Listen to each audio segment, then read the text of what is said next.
his way to work, Rick Deckard, as Lord knew how many other people, stopped briefly to skulk about in front of San Francisco's larger pet shops along Animal Row. In the center of the block-long display window, an ostrich in a heated, clear plastic cage turned his stare.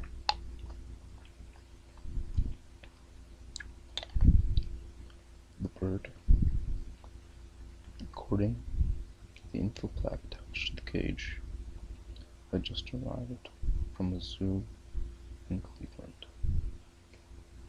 It was the only ostrich on the West Coast. After staring at it, Rick spent a few more minutes staring grimly at the price tag. Then he continued onto the Hall of Justice on Lombard Street. He found himself a quarter of an hour late for work. As he unlocked his office door, his superior, Police Inspector Harry Brandt, jug-haired and red-headed, sloppily dressed, wise-eyed, and cautious of nearly everything of any importance, hailed him. "Meet me at 9:30 in Dave Holden's office," Inspector Brandt, as he spoke, looked briefly through a clipboard of onion skin typed sheets. "Holden," he continued, as he started off, "is in Mount Zion Hospital with a laser track through his spine.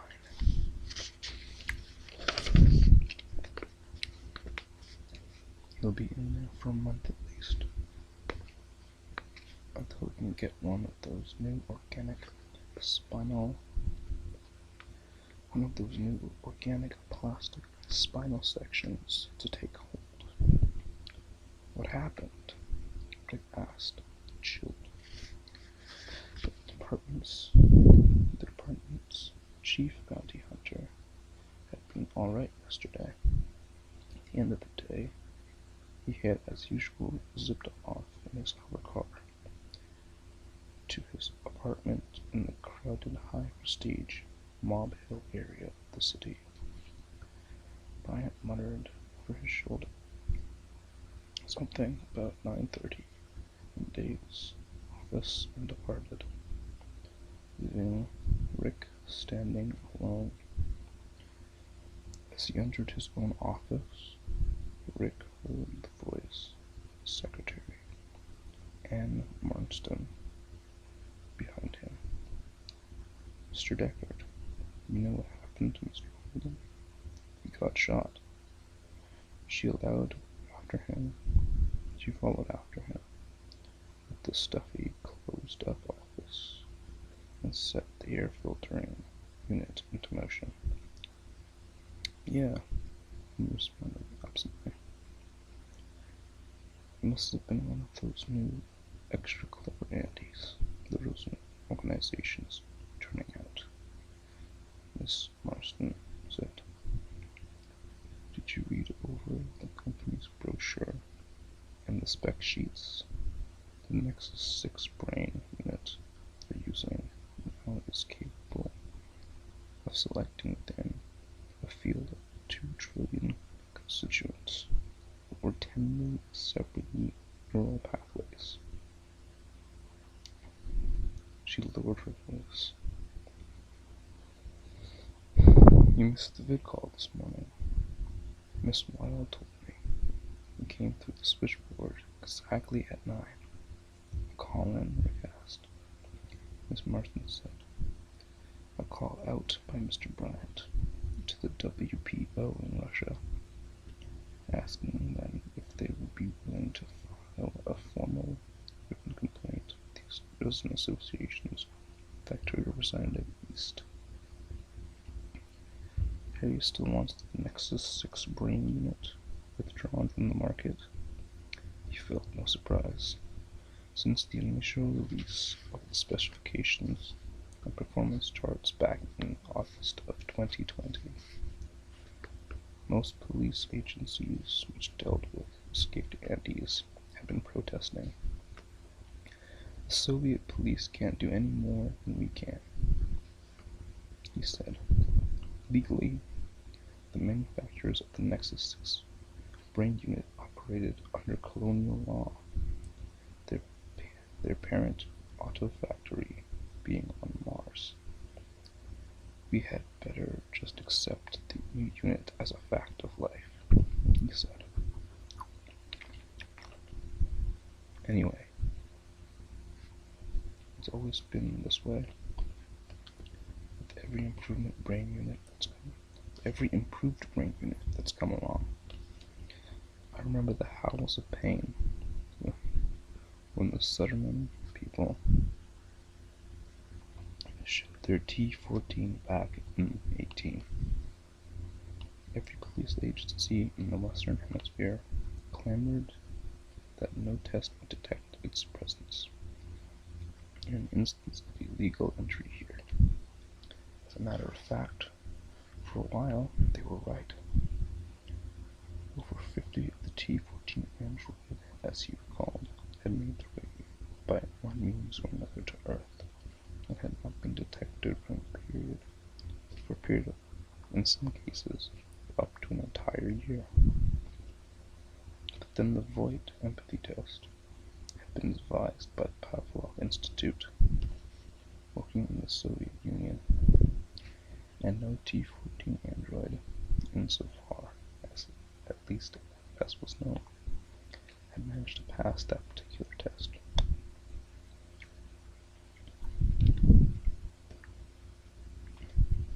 Want to know what the Russian police said? Miss Marston asked. I know that too. Her freckled orange face glowed. Crick said, I'll find out from Harry Bryant. He felt irritable. Office gossip annoyed him because it always proved better than the truth. Seating himself at his desk, he pointedly fished about in his drawer until Miss Marston, perceiving the hint, departed. From the drawer, he produced an ancient, creased manila envelope. Leaning back, tilted his important style chair, he rummaged among the contents of the envelope until he came across what he wanted: the collected extant data on the Nexus 6. A moment's reading vindicated Miss Marston's statement.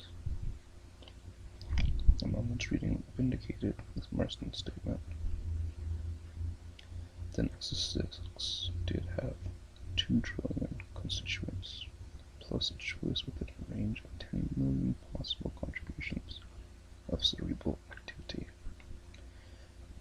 in 0.45 of a second.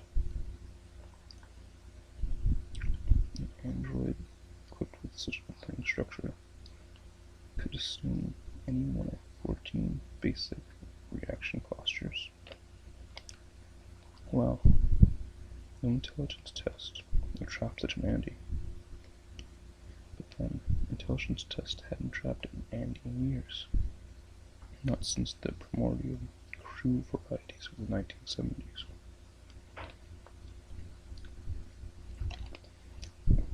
The Nexus 6 android types, like reflected, surpassed several classes of human specials in terms of intelligence.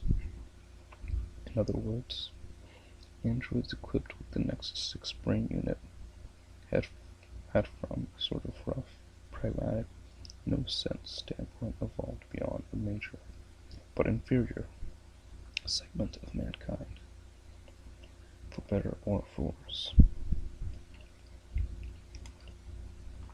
The servant had in some cases become more adroit than its master, but new scales of achievement For example, the Voigt-Kampf empathy test had emerged as criteria by which to judge an android, no matter how gifted, as to pure intellectual capacity. It could make no sense out of the fusion which took place routinely among the followers of Mercerism, experience which he and virtually everyone else, including 7 Michigan heads, managed with no difficulty. He had wondered, as had most people at one time or another, precisely why an android bounced helplessly about when confronted by an empathy measuring test. Empathy, evidently, existed only within the human community, whereas intelligence, to some degree, we found throughout every phylum and order, including arachnia. For one thing, the empathetic faculty probably required an unimpaired group instinct. A solitary organism such as a spider would have no use for it. In fact, it would tend to abort a spider's ability to survive. It would make him conscious of the desire to live on a part of his prey. Hence, all predators, even highly developed mammals such as cats, would starve. Empathy, humans have decided, might be limited to herbivores or anyhow omnivores who could depart from a meat diet, because ultimately the empathic gift blurred the boundaries between hunter and victim, between the successful and the defeated. As in the fusion with Mercer, everyone ascended together, or, when the cycle had come to an end, fell together into the trough of the tomb world. Oddly, it resembled a sort of biological insurance, but double-edged. As long as some creatures experienced joy, and the condition for all other creatures included a fragment of joy. However, if any living being suffered, then for all the rest the shadow could not be entirely cast off. A herd mammal such as man would require a higher survival factor through this. An owl or a cobra would be destroyed. Evidently, the humanoid robot constituted a solitary predator.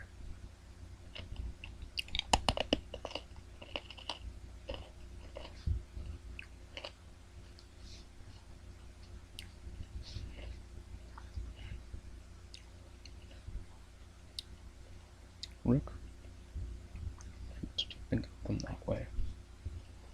It made his job palatable.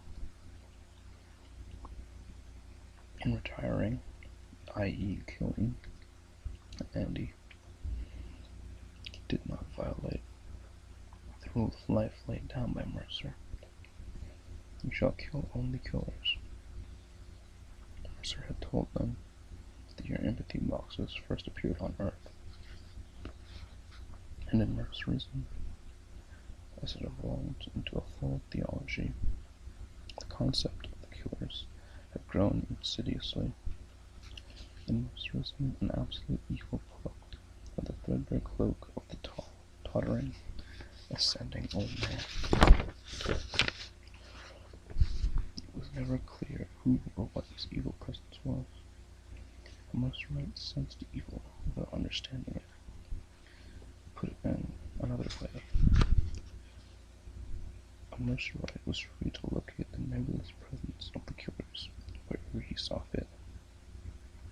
For Rick Deckard, an S-8 humanoid robot which had killed its master, which had been equipped with an intelligence greater than that of many human beings, which had no regard for animals, which possessed no ability to feel empathic joy for another life form's success or grief at its defeat. That, for him, epitomized the killers. Thinking about animals reminded him of the ostrich he had seen in the pet store. Temporarily, he pushed away the specks of the next 6 bringing it, took a pinch of Mrs. Siddon's number 3 and 4 snuff, and cogitated. Then he examined his watch, saw that he had time, and picked up his desk phone and said to Miss Marston, "Get me the Happy Dog Pet Shop on Sutter Street."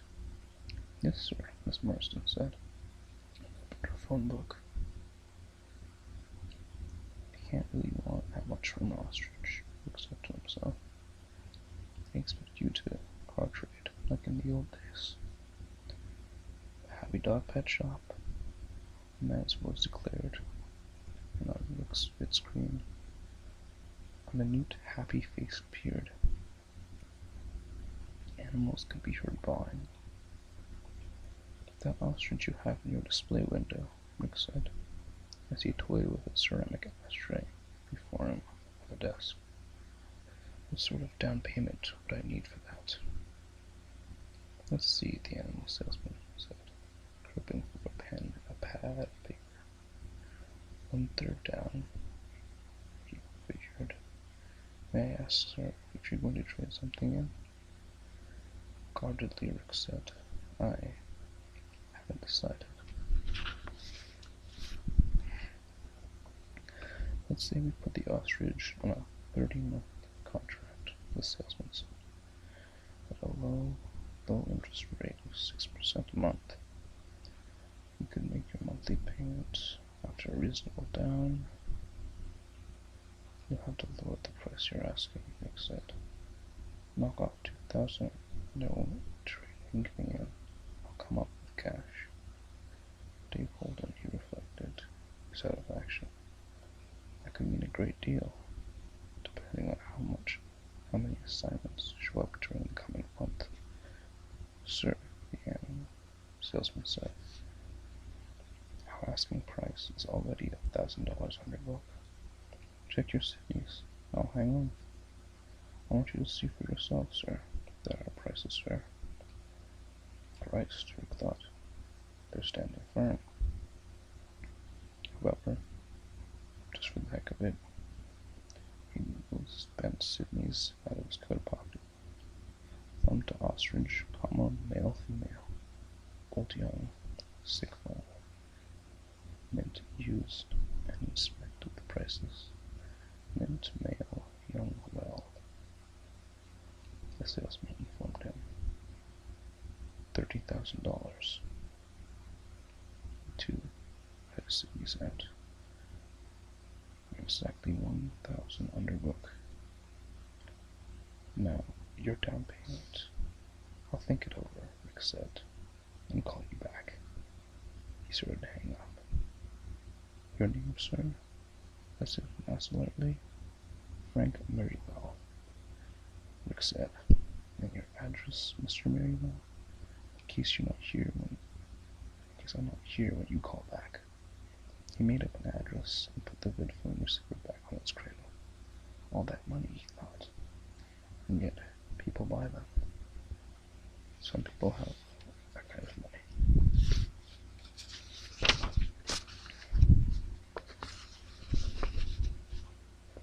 Picking up the receiver again, he said harshly, "Give me an outside line, Miss Marston, and don't listen in on the conversation.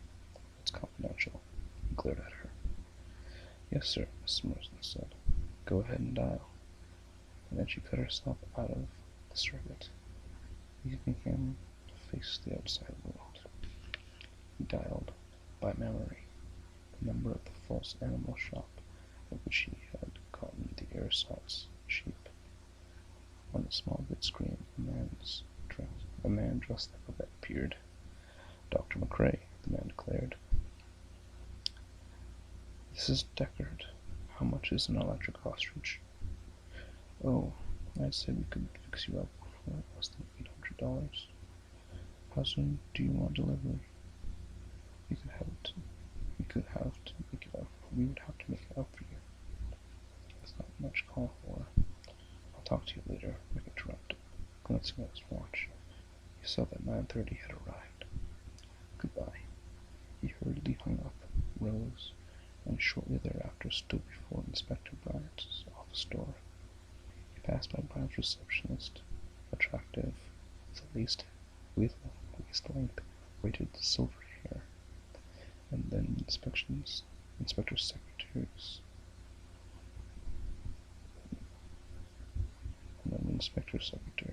an ancient monster from the Jurassic swamp, frozen and sly, like some archaic apparition fixed in the tomb world. Neither one spoke to him, nor he to them. Opening the inner door, he nodded to his superior, who was busy on the phone, sealing himself. He got out the specs on the Nexus 6, which he had brought with him, and once more read them over as Inspector Bryant talked away. He felt depressed, and yet, logically, because of Dave's sudden disappearance from the work scene, he should have been at least guardedly pleased.